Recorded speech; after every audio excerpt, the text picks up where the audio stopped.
प्रिय भक्तों, हरे कृष्णा। आज हम बताएंगे कि भगवान कृष्ण को 56 भोग क्यों लगाते हैं। ये कथा हम जानकारी आपको गीता प्रेस गोरखपुर कल्याण से मासिक कल्याण जो प्रकाशित होते हैं उनमें ये लेख निकला, उससे हम आपको बता रहे हैं, सुना रहे हैं। बाल कृष्ण को अष्टयाम सेवा का विधान है। इसके अंतर्गत उन्हें 8 बार भोग लगाया जाता है। भगवान श्री कृष्ण को 56 प्रकार के व्यंजन परोसे जाते, जिसे 56 भोग कहा जाता है। बाल गोपाल को लगाए जाने इस भोग की बड़ी महिमा है।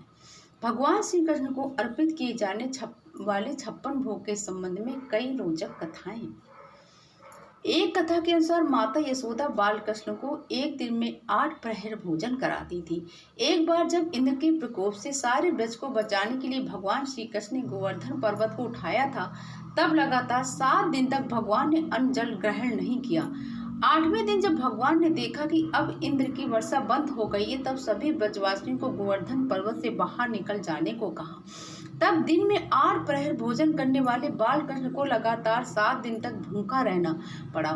उनके ब्रज से ब्रजवासियों को यशोदा मैया को बड़ा कष्ट हुआ।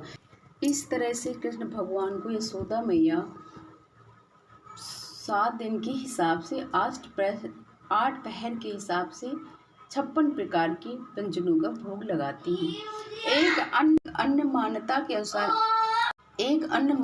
अनुसार ऐसा कहा जाता है कि गोलोक में भगवान श्री कृष्ण राधिका जी के साथ एक दिव्य कमल पर विराजते हैं। उस कमल की 3 परतें होती हैं। इसके तहत प्रथम परत में 8, दूसरी में 16 और तीसरी में 32 पंखुड़ियाँ होती हैं। इस प्रत्येक पंखुड़ी पर एक प्रमुख सखी और मध्य में भगवान विराजते हैं। इस तरह कुल पंखुड़ियों की संख्या 56 होती है। यहाँ 56 संख्याओं का अर्थ होता है, अतः भगवान श्री कृष्ण अपनी सखियों से तृप्त होते हैं। कृष्ण भगवान अपनी सखियों संग 56 प्रकार के भोजन करके तृप्त होते हैं। एक अन्य श्रीमद् भागवत कथा के अनुसार गोपिकाओं ने श्री कृष्ण को पति रूप में पाने के लिए 1 माह तक यमुना में भोर में न केवल स्नान किया, अपितु कात्यायनी माँ की पूजा अर्चना की, ताकि उनकी मनोकामना पूर्ण हो सके, और भगवान ने उनकी कामना को पूर्ति की।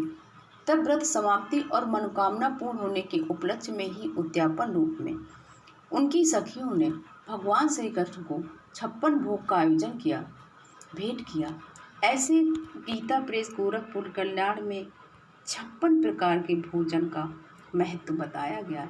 यानी कि जैसे कि मंदिरों में, बड़े बड़े मंदिरों में इस तरह से भगवान को 56 भोग लगाए जाते हैं। 56 भोग का मतलब होता है कि उसमें 56 तरह के व्यंजन। ऐसी जानकारी आपको दी। जय श्री कृष्ण।